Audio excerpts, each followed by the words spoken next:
Hello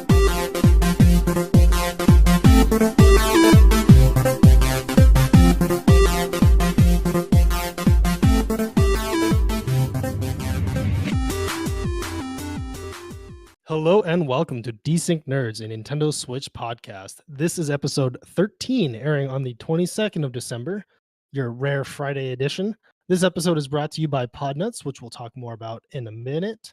But first, we're your hosts. I'm Colin on Twitter at DSNColin. It's a little change up from my usual one. He's at Devon on Twitter at Kulana, same old because he's lame. You can find the show at Desync Nerds. And as you know, we bring you all the latest news, hot topics from around the internet, Switch related, of course. For example, this week, little preview, we have a new Zelda game is already in the works. ARMS is now feature complete, and we'll give you our thoughts on Tiny Metal. But first, we have another piece of show news. Is that true, Devon? That may, in fact, be true. So as the year's wrapping up, a lot of people are talking about Game of the Year and, their personal Game of the Year, what their Game of the Year is for their whatever. We are not going to do a deep dive on this. We are instead going to wait for the Switch 1 year anniversary, which is in March, I think. I think, as a brief, your Game of the Year is Breath of the Wild, I think.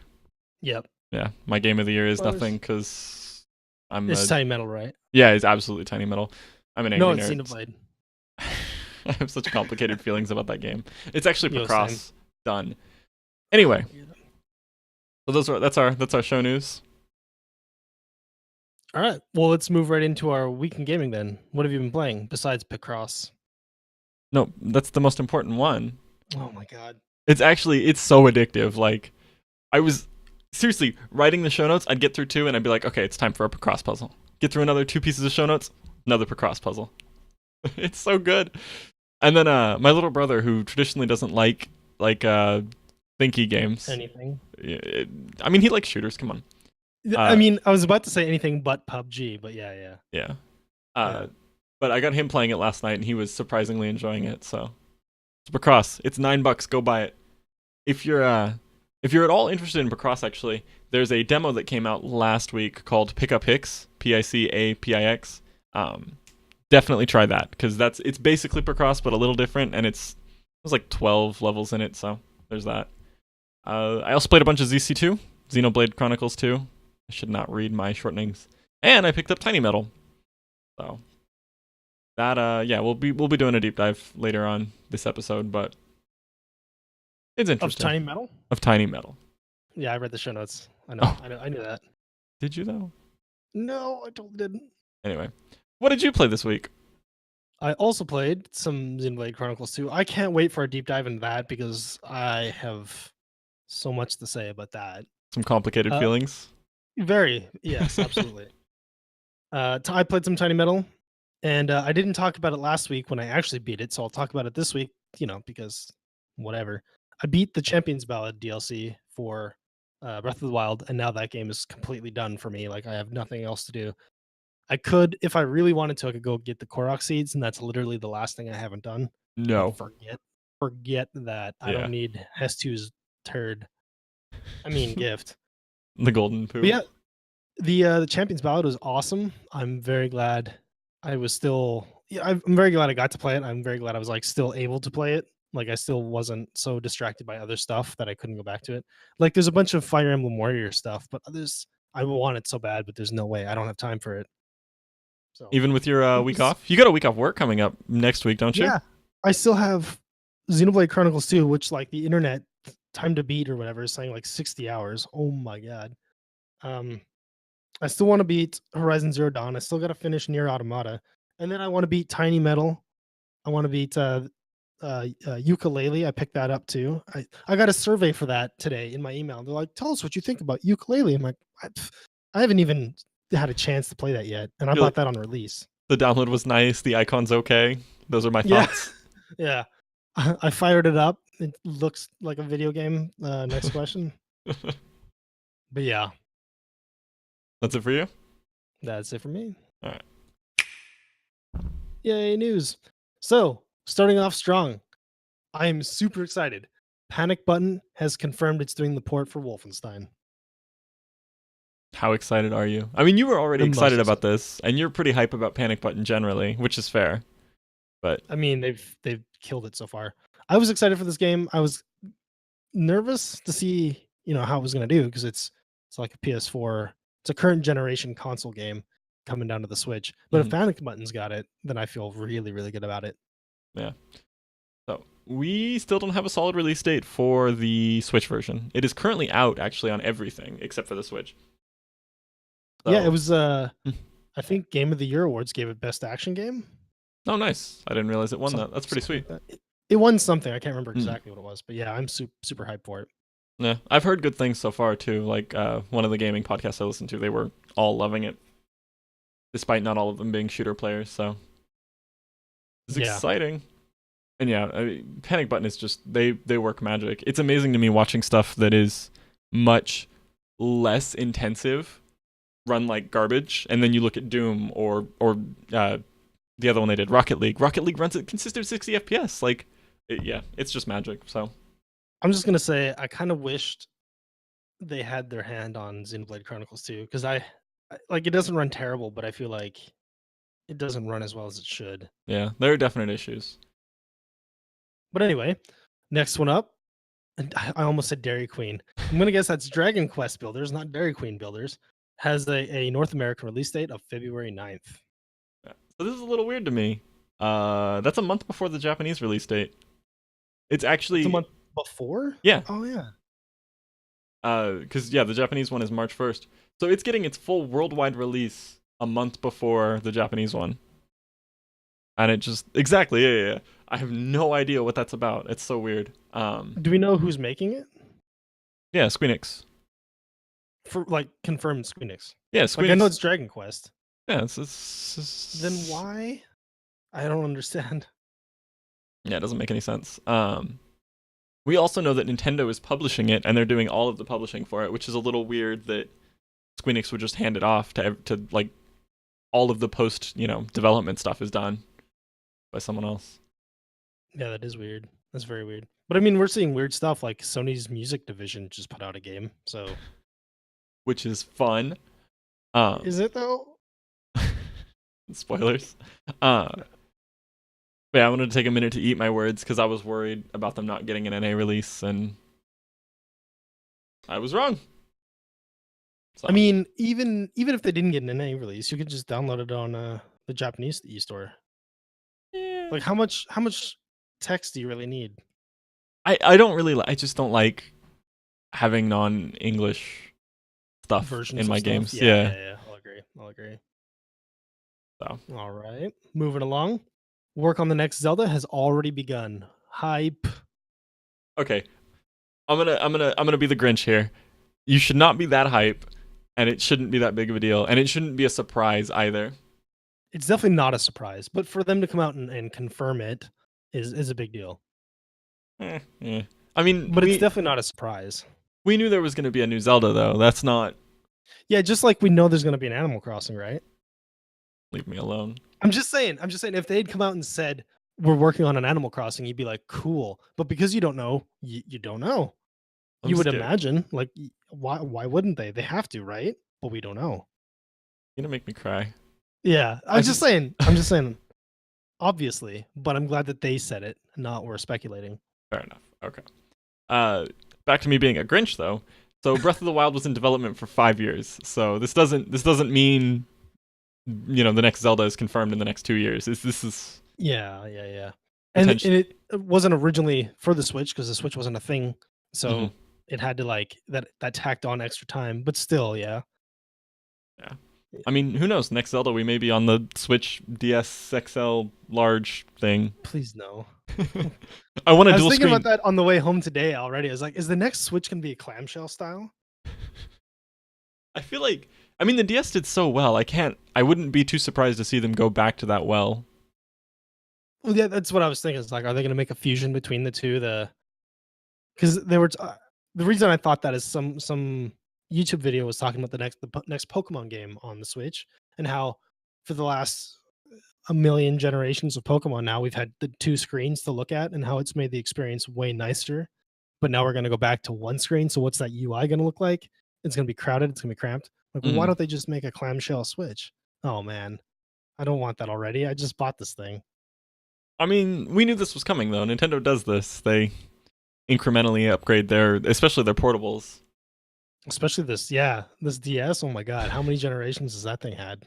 Yeah, it's like it's really only two different systems, but there's the DSi, the DS Lite, then the three different versions of the 3DS, new 3DS, the 3DS XL, the new 3DS XL, And then the new 2DS XL, which is now instead of a brick, it's now a clamshell as well. yeah. So Yeah. they do this. It's a thing. But wouldn't Related. wouldn't hold What's on? that? Wouldn't you love a slightly like more powerful version of the Switch? Yes. Absolutely yes. I want that already. You're not. It really bothers me stupidly that when you undock it, it's at 40%. Yeah. Like that really bothers me. I feel like it makes it a home console for me because graphics aren't that big a deal, but I like when things run well and things just look slightly worse and run slightly worse in portable mode, and it drives me crazy. That's Yeah. why mine's basically a home console. Yeah, fair enough. But yeah. So we done sidetracking Yeah, heavily. yeah. Sorry. All right. So in the same Zelda vein, we have now a 100% feature complete Breath of the Wild, and I've never been so sad. Yeah. No more DLC, no more major patches. I'm a little surprised that they didn't draw that out further.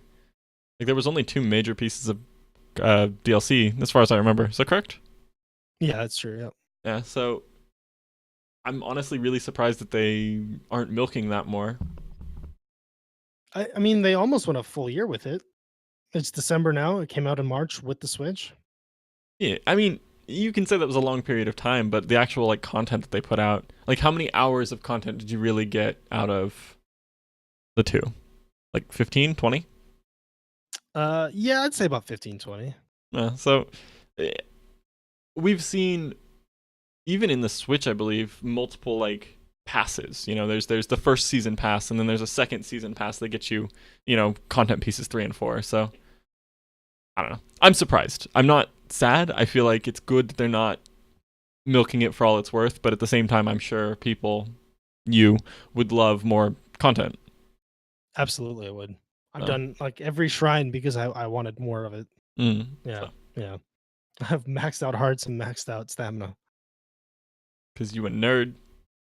I liked it. I liked it a lot. It's my game of the year for good reason. Fair enough. All right. Reggie says Nintendo sales are unprecedented. How's that for a hard transition? What's going on there? So, as we talked last week, they're at 10 million. And Reggie took a little victory lap here. He says, the pace is one of the fastest in our own history and in gaming history. Just suck at Xbox and Sony. So.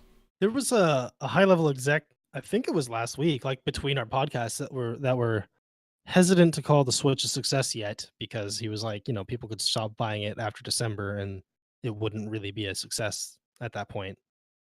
And I was like, dude, relax. Nobody's gonna stop buying it right after Christmas. No, it's literally gonna crash. They will sell no more after December He 25th. sounded like he was, excited, but tentatively excited. Dude, this thing is killing it. What are you talking about? So it's funny that Reggie is like doing victory laps because somebody from Nintendo Japan was like, whoa, pump the brakes. It's not a big thing just yet. Oh, that was a Nintendo statement. Yeah, yep. Obviously, I'm such a good reporter, so I have the name for you, but yeah, you could cite these quotes that we're pulling. yeah, I was thinking that you were implying that it was like sour grapes, but I didn't realize it was full on Nintendo. No, it was a full-on Nintendo exec. He was just like, relax. We're doing good, but we're doing well rather, but we're not. I wouldn't call it a success yet. And everybody around him was like, what? Fastest selling console. Okay. Yeah. He had Tiger parents growing up, obviously. Fair enough. Why no A plus? Moving along, Soul Calibur 6, which is one of the companies, by the way, that cited Unreal Engine, says isn't in development for the Switch, but Bandai Namco is interested. What's this? So they didn't do it because this game was in development before the Switch was announced. They said this was in development 4 years ago, something like that. And then, yeah, as you said, the Unreal Engine. He specifically calls out the Unreal Engine as being a possible route onto the Switch for Soul Calibur, which I don't really understand because Nintendo's been talking about how proud they are of the Unreal Engine since day one. I literally found an interview with Shigeru Miyamoto from before the Switch's release when someone asked him, how are you going to get third parties onto this console? And he says, oh, well, we're working with, the various engines, and Unreal Engine specifically is on the console. And it's like, so I don't understand this statement. I mean, being on the console isn't enough though. It's got to be on the console and run well enough. And I think that's what he was referring to is he wants to put it in his hands and see how well it runs. Like if they sure if it's on there, but if he only gets 20 FPS, he's not going to want to do that. I think is what he was trying to say. Yeah. I that only holds a little bit of water for me. Like I can see maybe a little bit of that. Okay, so because kind of expected that. I was looking for a list of Unreal Engine games, and I found people, high-end Nintendo execs, saying, there's 10 games, there's 15 Unreal Engine games, but they wouldn't actually cite any specific names. So yeah, I know of one Nintendo Unreal game, and it's that Yarn Yoshi game. Oh, okay, but that's not on the Switch, so Not yet. Oh, is that a confirmed port? On it. Oh, okay. Yeah. They're working on one for the Switch using Unreal, and they showed like a quick screen of like a past one, and it was Yarn Yoshi going through like Paper Mario levels. Yeah, I don't know. I've never played it, so I don't know what it's called, but yeah, it's Woolly World. But point stands. Okay, so yeah. Oh, and we also hear a rumor that the next Pokemon will be using the Unreal Engine. So. Yes, and that was a rumor based on a screenshot from the company that's hiring people to work for Game Freak. Yeah, doing real work. So there's a lot on the internet about the validity of that. I think it's legit, but I also want it to be legit. So yeah, I didn't want to put it as a full like standalone news article because I don't really like giving time to rumors, but I'm not done. Relax. So my point was that we do know the Unreal Engine runs on the Switch, and we do know that it works. But as you accurately point out, we don't know how graphically intense the Unreal Engine games are. It could be like a down-resed version of Unreal, which, again, yes, that is a valid point that you have made. So, I mean, we're already pushing the walls on this thing with Xenoblade and Breath of the Wild, even the first game. See, okay, wait. That's not fair, though. If you look at a PS3 game on release and then compare it to a PS3 game at the end of the life cycle, they are miles different. Their ability to adequately I can't run some games on my base PS3. I can't run, for instance, I can't even use Hulu on my base PS3. There are iterations of PS3s that like the first one and the last one are not the same console. I don't think that's right. I will fact check you after the show. I mean, I know that because it's experience. I have the very first one ever that plays PS1 games, and Jasmine has the last one. I can't run Hulu and I can't run certain things. Okay, but there's not actual like clock speeds differences. There's not more RAM in the newer version. It's not, the power of the machine is not different. Are you sure? Yes, I am sure. Okay, well, I mean, then why can't I play certain games? Like it's just not supported. What else? Well, like what other reason would there be for that? Do you have like firmware ups? Yeah, my firmware is the same as hers. And yet the games are not supported. I would have to. Yeah. I'm intrigued by this, but yeah, I'll fact check you after the show because I'm pretty sure that's the exact same. No, please do, because like if I can run Hulu on this thing, I'd love to. Anyway, sidetracked.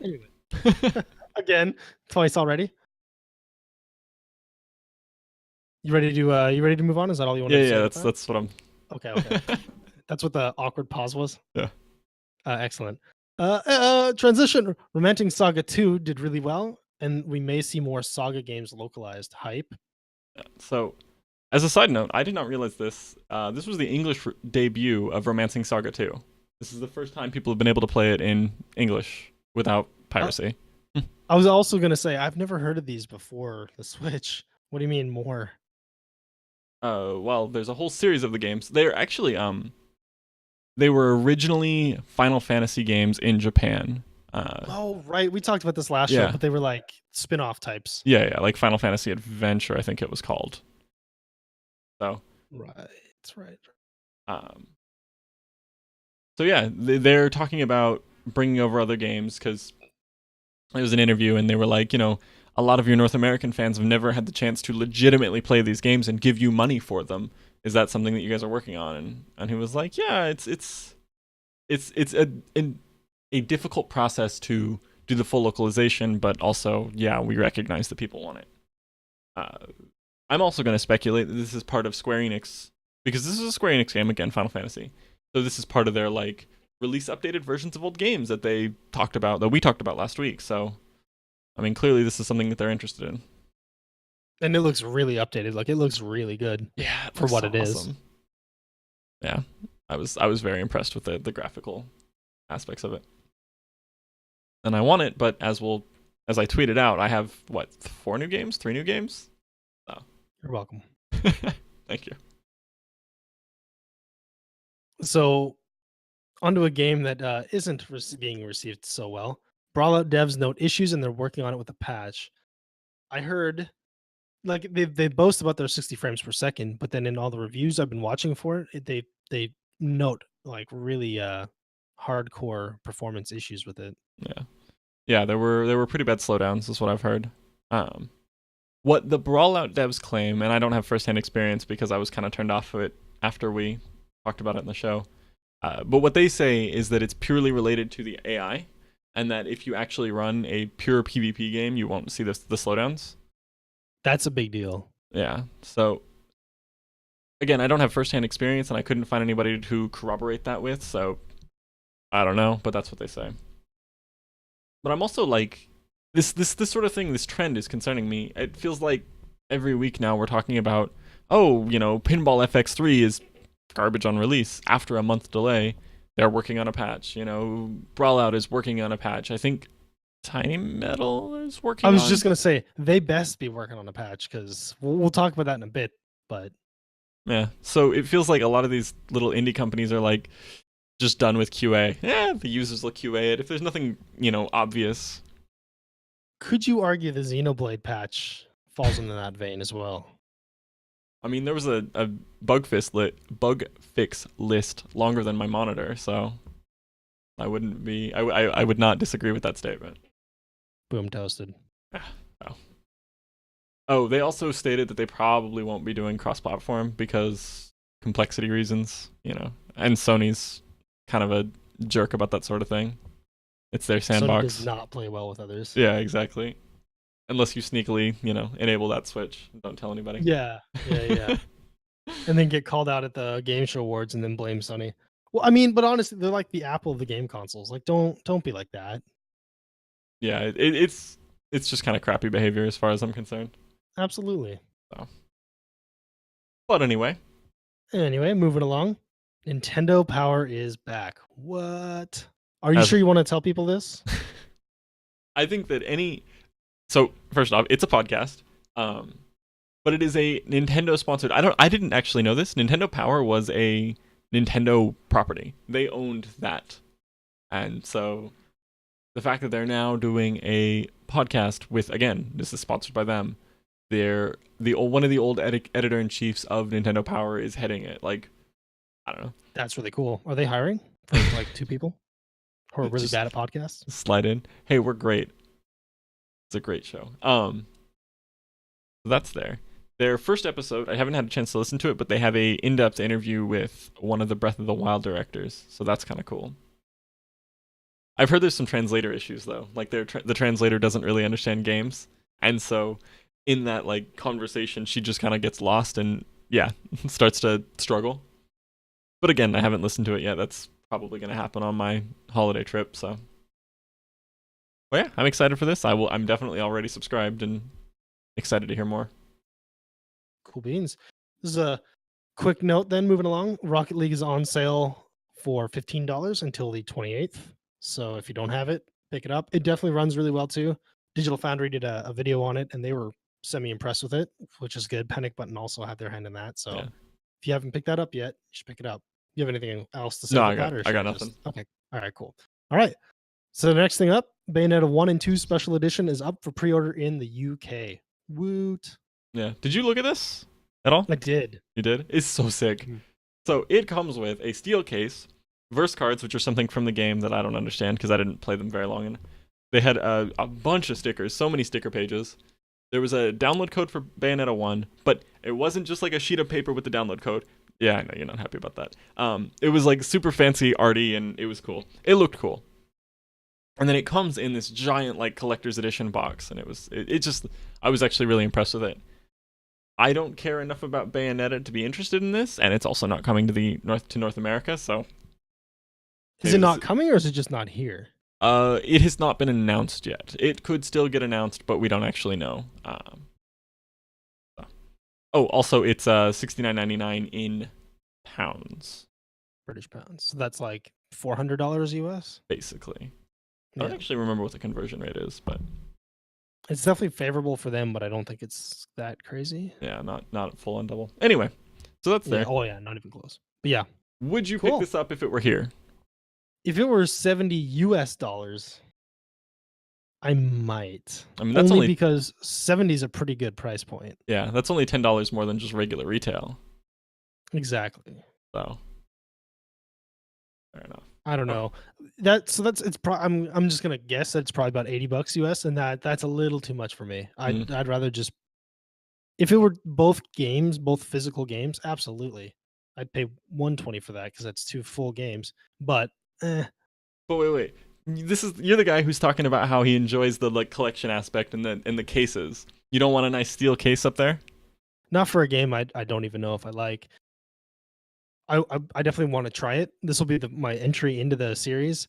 I'm not going to double down on game one. If this is Breath of the Wild 2, you bet. I have both Diablo 3 vanilla and Diablo 3 ROS boxes. That's because I loved Diablo 2. My Mm-hmm. Diablo 2 disc was just like the basic disc. Like I probably found it in an alley somewhere. Like I probably didn't even pay for it. Okay, so you want to see that it is a game that you really care about first.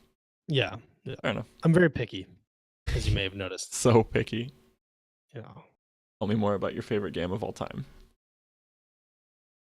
Ocarina of Time.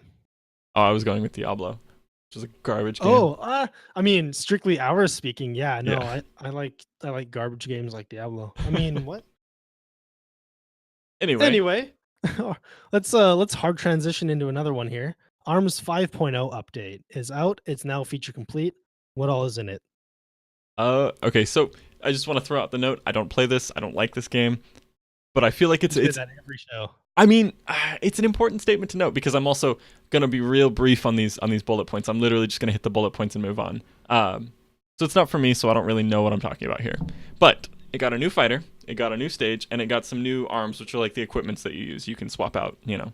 I'm playing Rocket Boy, but I've got the fourth arm or whatever. And then yeah, as you mentioned, it is feature complete. They are done. There will be no more feature patches for arms, which I'm surprised by it because again, in the same thing, it's like as they support this, they're gonna push more sales out there. So to see them just be done so soon after it was released is kind of crazy to me. I feel like back in March when they were like planning all this stuff out and they didn't know if the Switch was going to do well, or back in January, whenever, pick a date, they were like, we don't expect this to do super well, so let's just do it to this date, or like these features, and then we'll walk away. And I think they're just sticking to those guns. I think that's what we're seeing, maybe. Yeah, that seems valid. I don't know. Like, I feel like if they'd made those games, like started making those games in March, they'd have much longer DLC timelines on them. Yeah. Well, I mean, I don't know. At that point, then why not just expand it? I guess. I don't know. Because their resources are going elsewhere now, or like they're already earmarked for a different game, or who knows what. Fair enough. But this stinks a little bit to me of playing our cards close to our chest just in case type of thing. Yeah. Yeah, because who knew it was going to be something. Yeah. Exactly. Everybody's a little surprised. Even Nintendo's a little surprised it as it did. Except for that one guy in the Japanese Nintendo. He's like, nah, we're not done yet. We're not successful yet. Yeah. Yeah. Even Capcom's surprised. Anyway, more sad news. That's you said sad. that already. Yeah, I already said that. Then why is that? Why? Leave my show notes alone. Hard transition again. Blossom Tale did 2 times the sales on Steam on the Switch in its first day. Wow, that's incredible. That's the 2D Zelda alike, yeah? Yeah, the 2D Zelda that I want so badly, but it didn't make the cut of the 4 games I bought. How much is that one? 15, I think. It's in our show I notes. mean, you could have got that instead of Curl. I'm just saying. Yeah, but I really want Crawl. It is the 15. Yeah, Curl's cool. Yeah. I'm already like it's downloaded and set up, and I'm gonna be playing that with my little brother for the holidays. I'm gonna try to get like my uncle playing it because I know he plays games, but he's not used the Switch at all. So I'm gonna use this as my my Trojan horse for him. So we'll see. But anyway, yeah, Blossom Tale did really well. Congrats, Blossom Tale. I want this game so bad. I heard really good things. Polygon called it something amazing. I don't know. They said really good things about Blossom Tale and how it was one of the best games on the Switch. I don't remember what they said. I'm a bad reporter. Anyway, save me. It's always crazy to me when it's always crazy to me when like a shameless ripoff, we'll call it, does like gets reviewed well. Like Brawl Out, aside from its issues, like its technical issues, and the way that they handle combos. Other than that, it got reviewed really well, even though it's like a shameless Smash Brothers clone. Blossom Tale did really well. It's a shameless Zelda clone. It's just weird to me. Tiny Metal. But that got reviewed well on the one site that they had a dude interviewed for, so that doesn't count. Oh, okay. I don't like. I haven't read like what's the Metacritic score for that. I've not even looked. I was gonna buy it, so I didn't even bother. Yeah, same, but same. Anyway, we'll get there to that conversation. Actual good game. Yeah. All right, Stardew Valley. When is this out? Do we know? We have what's clue. Going on with this update? We have no timeline. We have no idea like what percentage it's at. We know nothing. But we have some info for what's included. Yes. So we have for Stardew Valley. So this is also going to be included in the multiplayer update. That again, we don't know. But we have a new town event in the winter. Okay, and this is where we start. Where I don't really understand what he's trying to say. This is all pulled straight from his Twitter. He literally just had bullet points. I copied and pasted that. So, new type of collection that you can start in your first winter. I don't know what that means. I'm assuming like it's like a forge item that you can start collecting right away. But it's a new type of collection. Not a new collection item, a new type of collection. I think okay, so then maybe he's being intentionally cryptic. Yeah. And we'll get there. There's more of that too. He's also got signs which you can display items on. I assume this is for like chests and whatnot, so you can say, oh, this chest has tools, or this chest has seeds, or whatever. That's what I see here. They've got more outdoor decor that changes with the seasons, which I think is really cool. I'm a big fan of this sort of stuff. I didn't feel like there was a lot of really decoration you could do on your farm. It was all house-oriented. It's like a lamp and that's it, basically. Yeah, exactly. And then like pathways and... So, seeing more decor is cool, especially like dynamic decor. More NPC events, which I assume is like heart events, but again, I don't know. He didn't specify. I hope it's heart events and not like on the date everybody goes to town, because those are like I really dislike those. Well, he did specifically call out new town events, a single new town event. So there is at least one in the winter, right? Because the winter didn't have one, or it had only one, or something like that. Yeah. It had holiday celebration. It was Christmas, but it wasn't Christmas because we're inclusion. Yeah. The giant tree, and then you got a gift from. I got the dude in the wheelchair every time. Yeah. So, and then finally, a way to respec professions, which I have no clue what that even means. Help me. What do you think that means, Colin? You don't know what that means? No. So that's like tiller and those are like the things that you pick when you level up your profession. Yeah. If you misclick it, you're just SOL right now. Mm-hmm. Yeah, and that's what he means. That's what he's talking about. That's the biggest part of this patch. Okay. So far, for me anyway. Multiplayer. I don't know. Get off my farm. I want to get a Desync Nerds farm going. Farm going? Okay. We'll put cauliflower in the shape of our logo. There you go. Genius. Sold.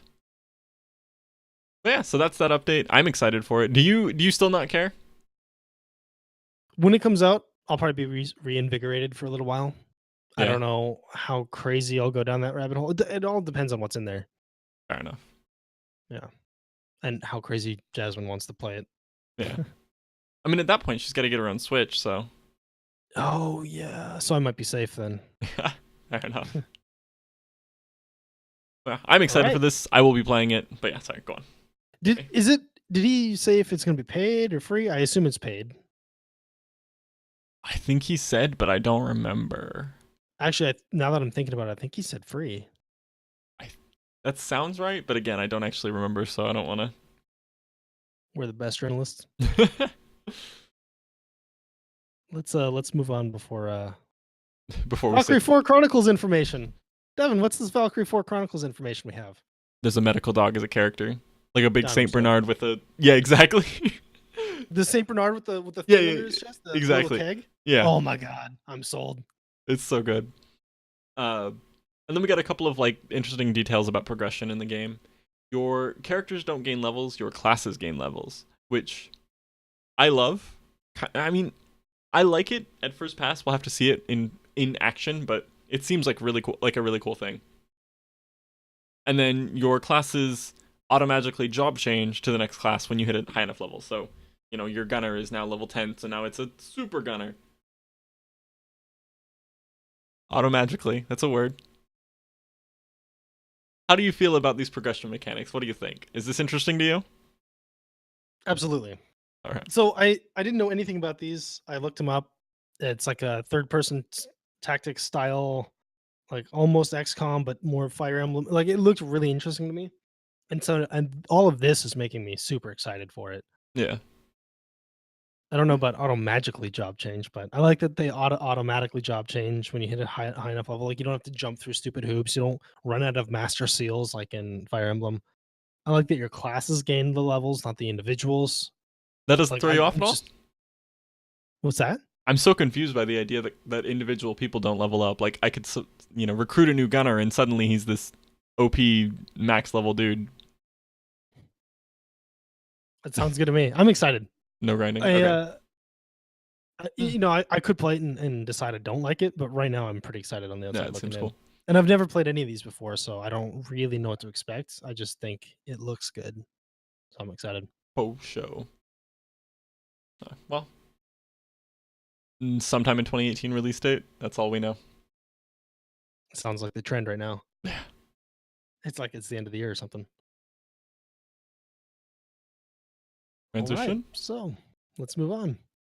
Few Fire Emblem Warriors 1.3 patch notes. What do we got? So first off, I was reading the actual patch notes, and they call out the different download sizes. On the 3DS, it is 486 blocks. Yeah, exactly. What does that even mean? I want to take a moment to appreciate that Nintendo's moved away from the like super opaque block system, and now we have like just megabyte sizes. I mean, they're trying to be kid friendly, and I Yeah, get it, but like that's not a system that kid's going to use anywhere else. May as well teach them about real sizes, real like yeah, whatever. real storage capacities. That's the word. Anyway, so yeah, thank you Nintendo, thank you. We got new weapon ranks. So now there are hero weapons, I believe it was, that are better than brave weapons. New weapon. And the weapon ranks go up to S. Yeah. New weapon attributes. So there was one in particular I saw that was like every time you kill 100 people, it makes it slightly better. We got new blessings. I don't remember what this means because I played this game for like 20 minutes. Help me.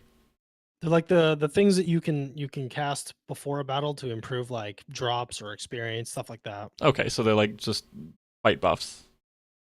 Yeah, think pouch items from Xenoblade. Ah, okay, cool. And then we got new characters. So I know Azura for sure, and I'm not sure if Oboro and Niles were added or not. I believe they were. But at the very least, we will be seeing Niles and Obro eventually. Yeah, and Azura is definitely currently, and I saw a trailer for her already. Are these are Fates characters, aren't they? Yeah, they're all three of them are Fates. Azura is kind of a big deal. I don't know why she wasn't in. And Niles and Oboro are in the game story already. You just couldn't play them. Oh yeah, they were like allies. Yeah, because they're the retainers to Taco Meat. Takumi, the archer. The internet likes to call him Taco Meat. That's a him.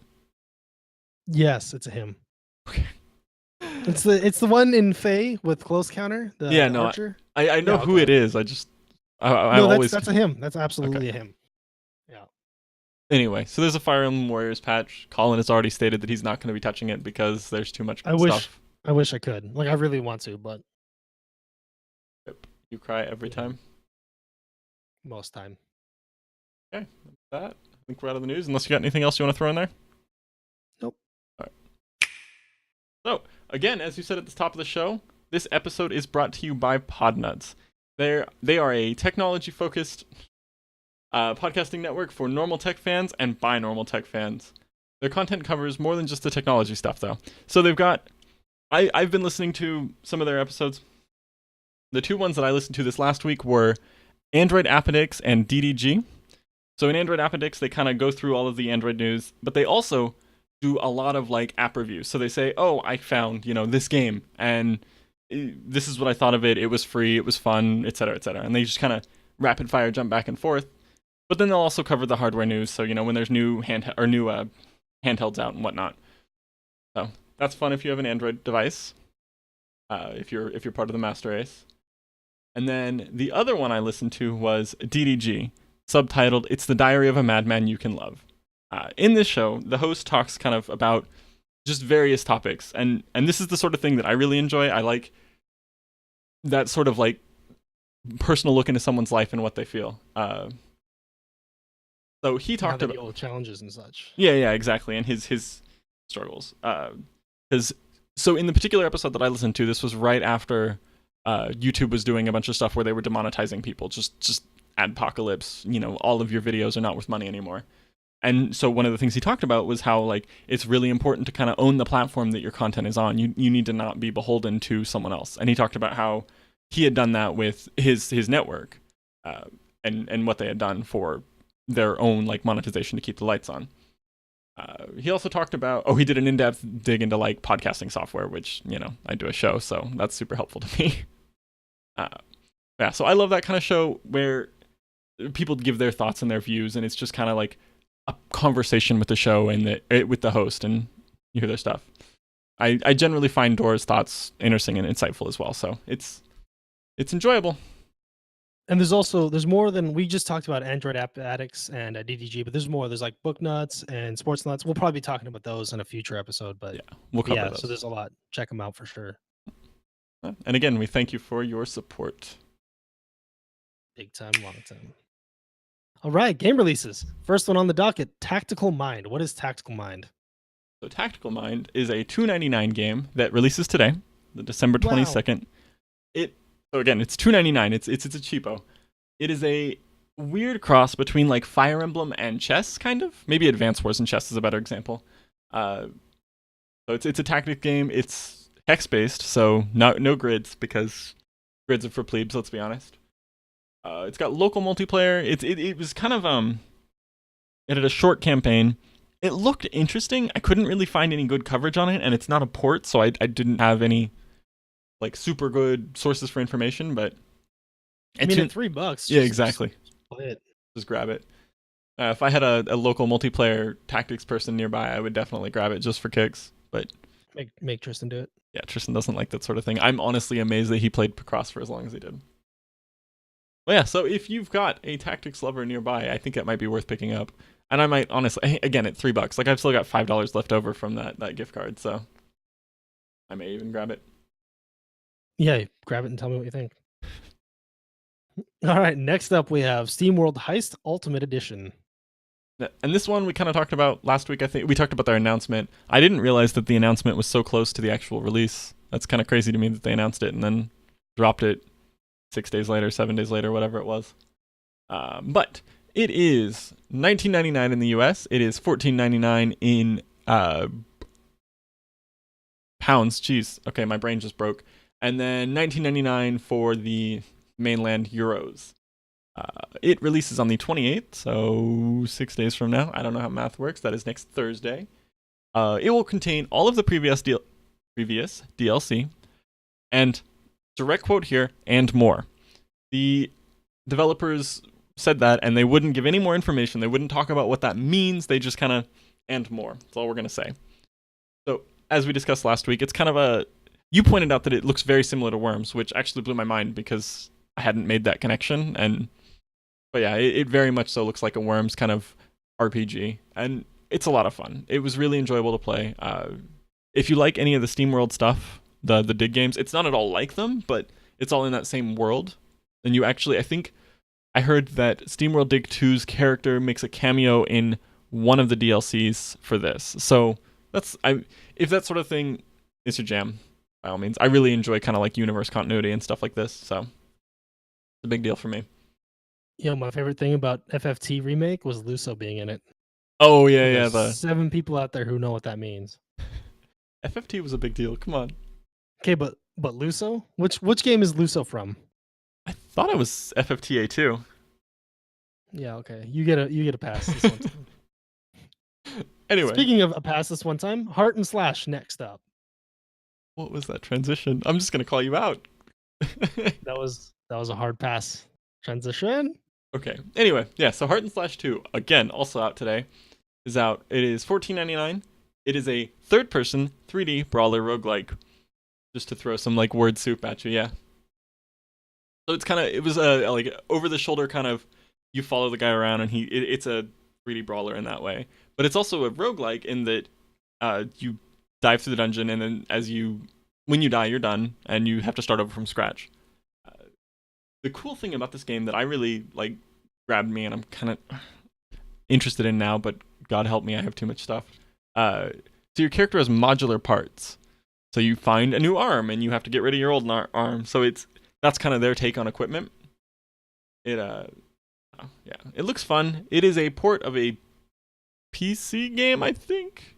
One of these days I'll be a better reporter. But yeah, so that's Heart and Slash. I'm putting it on my deep wish list. I kind of want it. Are you at all into this? I'm gonna have to look it up because it sounds really cool. Yeah. I haven't seen anything on this yet. Yeah. What I have seen is some of this next one, and I know I don't like it, but it's called Bloody Zombies. What is this one? It is $14.99. It is releasing December 23rd, so tomorrow. It is a side-scrolling brawler with up to 4-player co-op, online or offline. It's rated M. I had to put in my birthday to see the data on the store. Did you actually? Yeah. It was like, how old are you? Or when were you born? It's like January 1st, 1947, I think is what I ended up saying. Perfect. Yeah.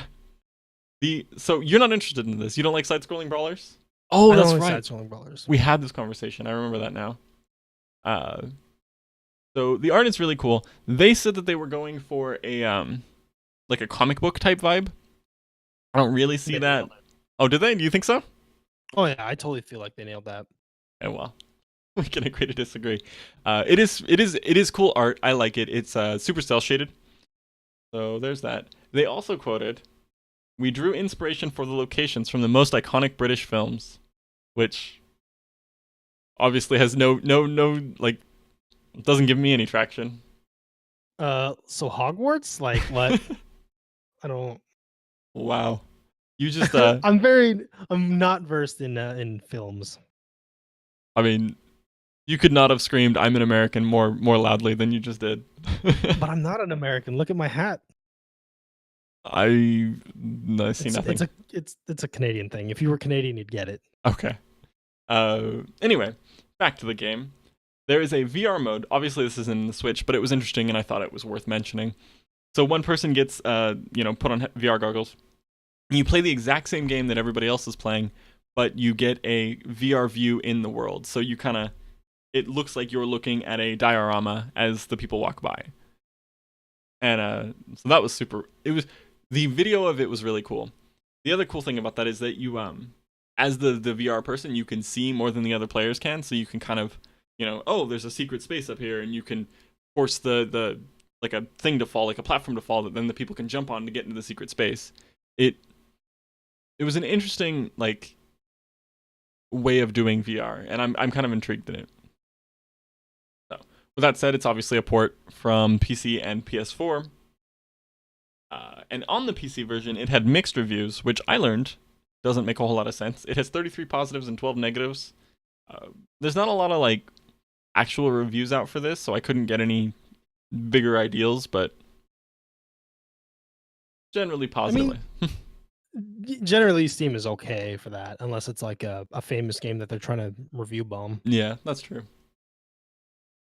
Also, 33 and 12, like that's not a very big number. Yeah, exactly. There's 45 total people reviewed it, so That's basically nothing.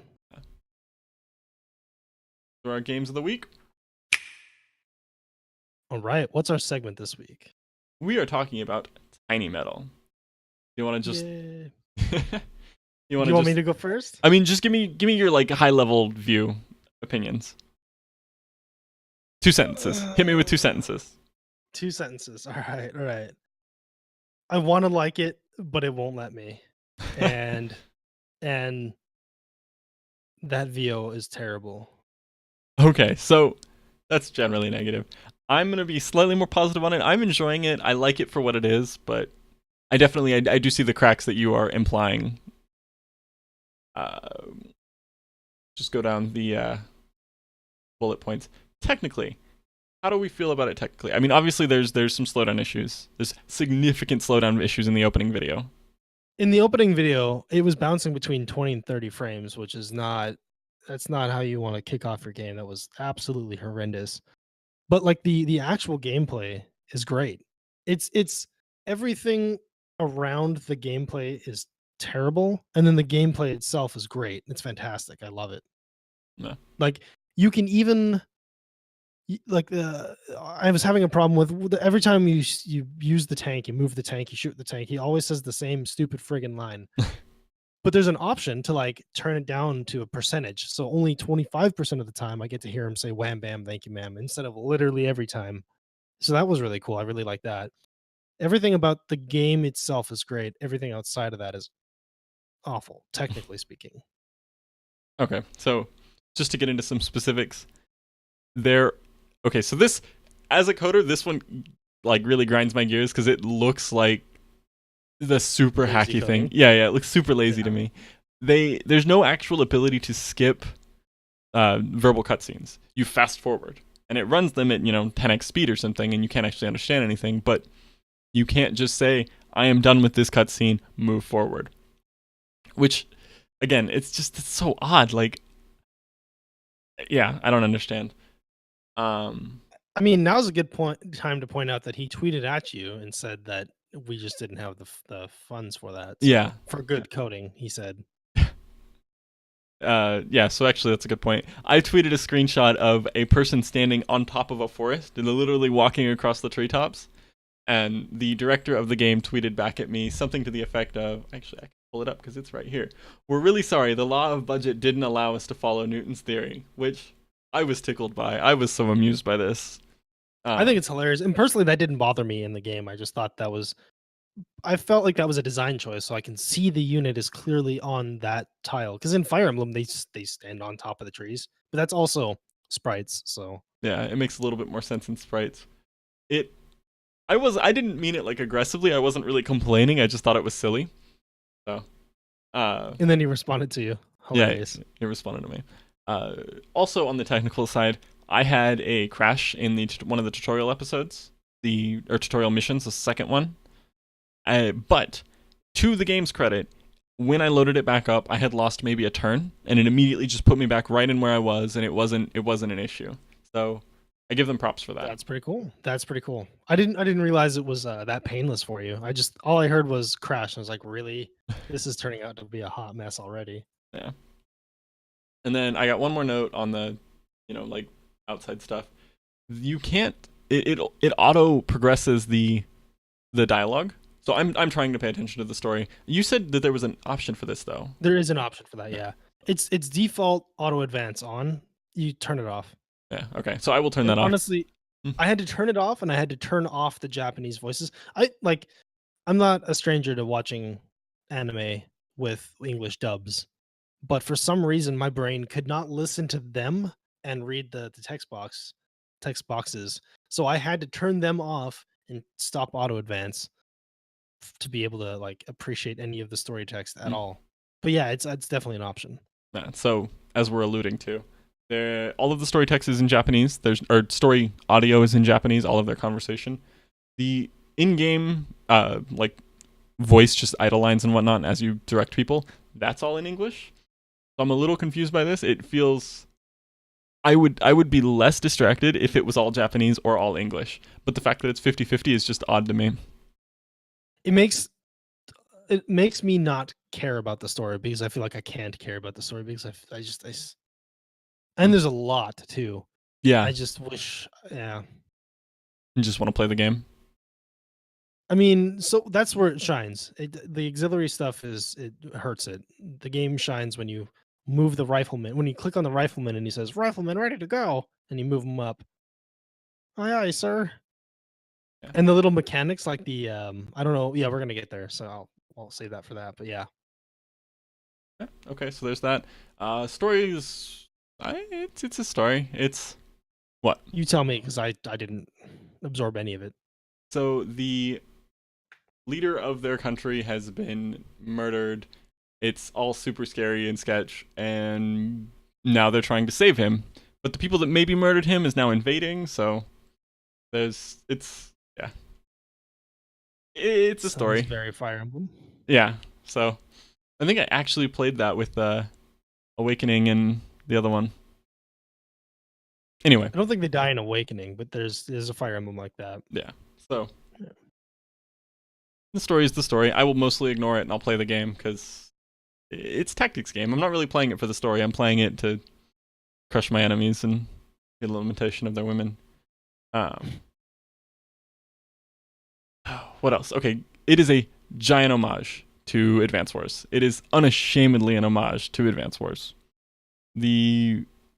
Actually, sorry, I'm gonna jump back real quick. I have one more complaint about the technical side. The scale, it doesn't scale the text very well when you're on handheld. So if Oh, really? I haven't played it on handheld yet. I was playing it on handheld a little bit this morning, and stuff is kind of hard to read when you're there. At this point, I know everything that it's saying, so it's not a big deal. But yeah, if I were trying to learn the game and I didn't have eyesight, like good eyesight, I would be frustrated. I didn't like that you couldn't advance the text as soon as you were done reading it because a certain amount of time had to pass. Like his mouth had to flap a certain amount of times before you could hit A. So I finished reading like as soon as it's done typing itself out. I'm spamming A and it's not moving.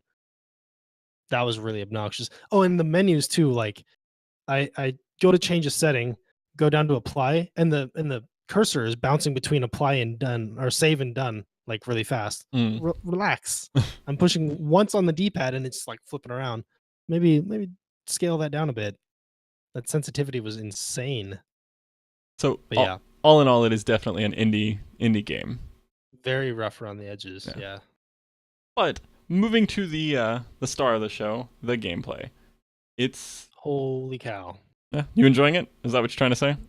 My favorite thing in the whole game is the lock on and focus fire feature. That's Oh, really cool. And I've been loving that. That is pretty awesome. So, if you've ever played Advance Wars or whatever, then that it's got the additional feature of you can have one guy walk up and say, I'm going to lock on. And then your next guy comes up and says, oh, I want to also lock on. And then your third guy comes up and kind of activates that. And then everybody's power combines and goes into that guy. So it allows you to hit people without taking counterattacks, primarily, is what I'm using it for.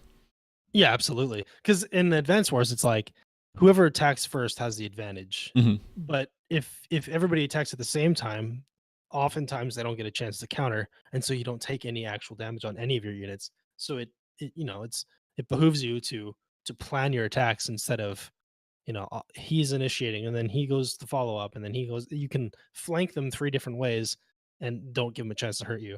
And that and I like the way that the little infantry guys, what's the bazooka guy is called? Lancer? Yeah, the lancers and the riflemen can capture buildings, but the more hurt they are, the longer it takes them to capture a building. Mm-hmm. So it's very important to keep them, full life. Healthy, yeah. So I really I like all the mechanics in the game. I like the way the game plays. I like the way the game feels. That's it. Mm-hmm. Which honestly is the most important part to me. So yeah, that's really all you need with a game like this. So 10 out of 10 would recommend. Depends on what exactly we're talking about. Gameplay, 10 out of 10, absolutely. Story, I couldn't even tell you because the game won't let me enjoy the story. Technically speaking, oh my god, it's a 2 because it functions and that's it. But the gameplay it's great. It's fantastic. And I've only done like 6 missions, 6 missions. Mhm. I don't have the flying units yet, but I've got the heavy metal. I have the regular metals, the scouts, the lancers, and the riflemen, and I've been loving it. So, along with that, we also have they were talking about DLC. So there's no multiplayer?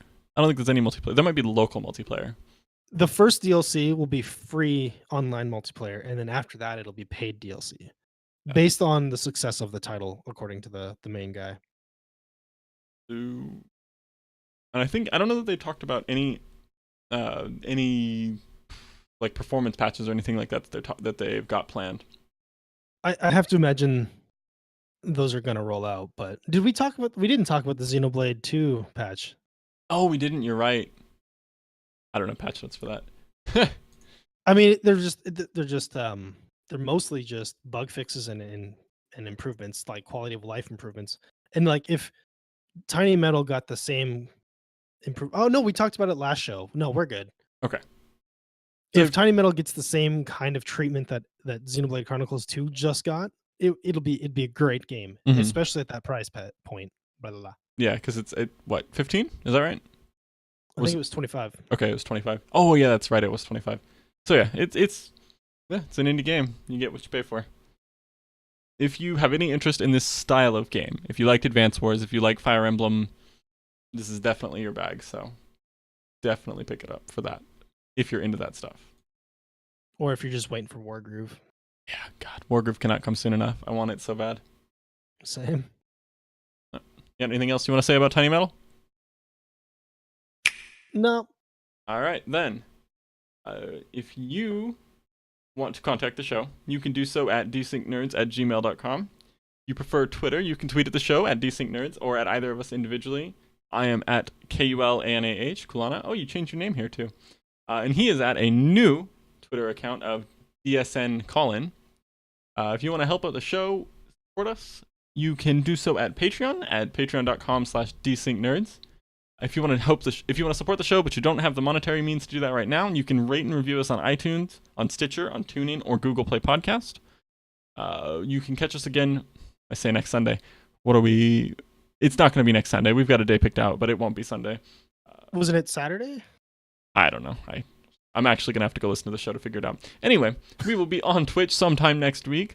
We will also be on YouTube. Our channel is Desync Nerds.